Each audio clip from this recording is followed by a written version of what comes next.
Hello po, I am Regent Dale Ignacio. I am your student nurse for today po. And now I will do the procedure of transferring patient from bed to wheelchair po. And after that, I will check na po the doctor's order po. Then, after ko po ma-check yung doctor's order, i-start ko na po yung procedure po. First, hand hygiene. First.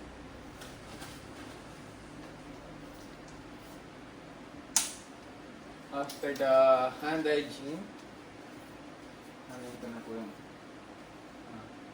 stopping po na patient or pumot.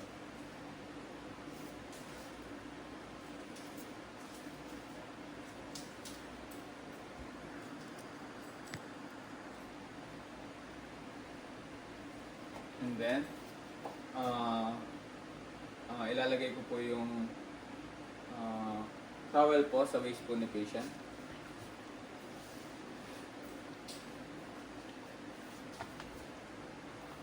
Or, pwede rin naman po, if ask po si patient, if di niya pa po kaya, iupo ko na po si patient. Then first.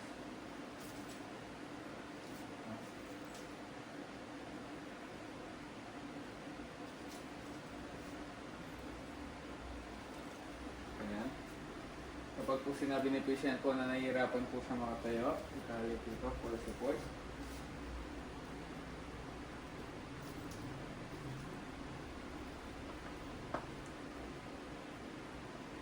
Then after po,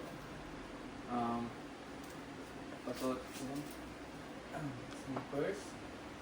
And then, balik po kayo sa akin, no? Lilipat po tayo. Okay, 1, 2, 3, go.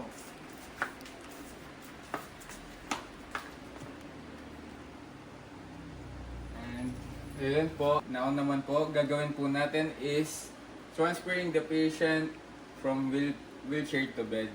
And katulad po ng kanina, same routine, pero pabalik. Ma'am, hold po kayo sa akin.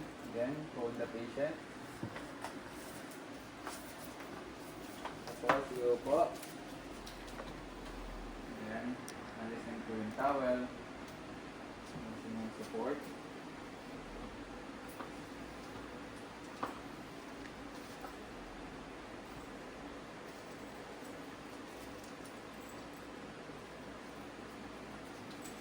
And cover the patient.